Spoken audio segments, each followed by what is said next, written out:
Maghahalongkat nga ako ng mga abubot ko dito. Char. Gusto ko kasing manahe at naghahanap ako ng tela na pwede kong gamitin. Ito ngayon pala yung mga binigay ng mama niya nakaraan at ngayon ko nga lang na-check. So naisipan kong gawin ito ng skirt at dahil kasya naman ito. Kaya kinuha ko agad ang mga gagamitin ko para makagawa ng pattern. Namiss ko nga manahe at ilang buwan din akong nakatambay. Mula nang dumating ang partner ko dito ay palagi na akong busy. Punta doon, punta dito, bebe time dito, bebe time doon, char. Pag nandito kasi yon, gusto niya sulit na sulit yung bakasyon niya. Gusto niya lahat ng oras ay kasama ako.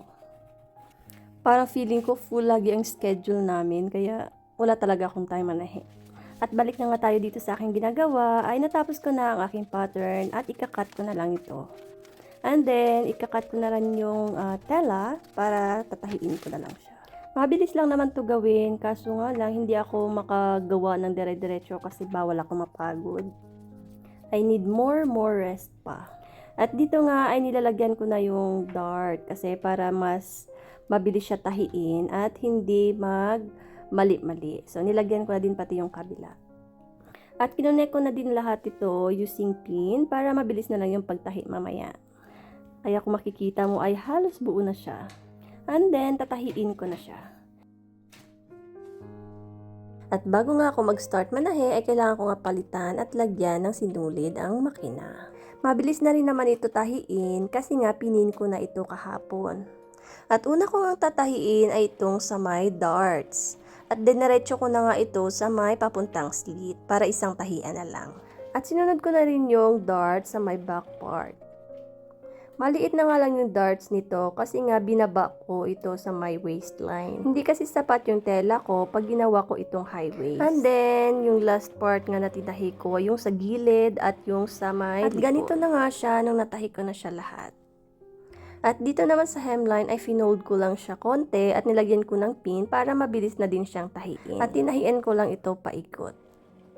So, pag nakagawa ka na talaga ng pattern at nakat mo na lahat-lahat, ay mabilis mo na lang ito mabubuo. At ito nga lang yung zipper na meron ako. Pero okay lang to gamitin kasi hindi naman ito makikita.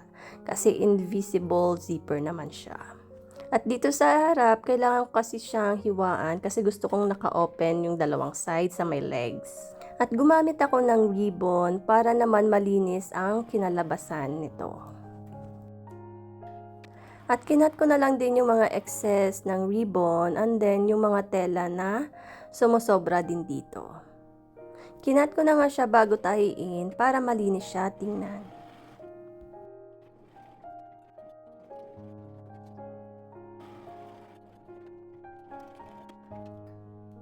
At ganito nga yung itsura niya sa labas. So magkabilaan yan, inopen ko. At naalala ko nga may natira akong tinanggal sa lumang skirt dati, kaya pwede ko itong gamitin dito sa aking waistline. Pinin ko nga muna ito para makita ko kung okay siya dito gamitin.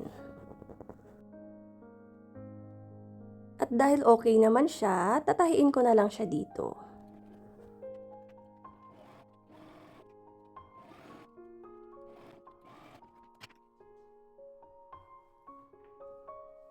At ito na nga siya, malapit na siyang matapos.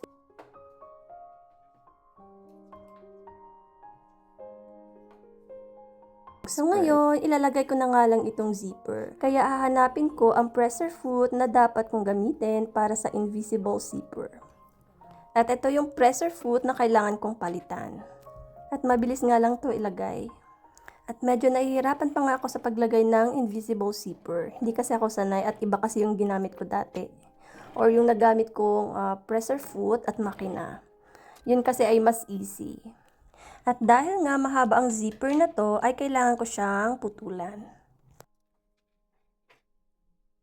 At sinunugan ko nga ito gamit itong lighter para naman dumikit siya at hindi siya maghiwalay.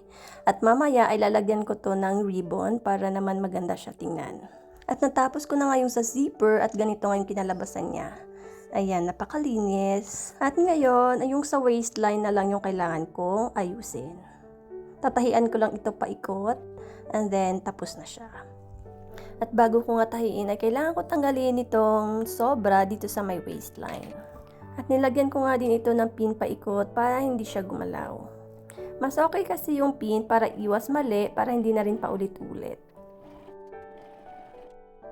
At ito na nga siya. So ngayon, pinag-iisipan ko kung lalagyan ko siya ng botones or lagyan ko siya ng ribbon.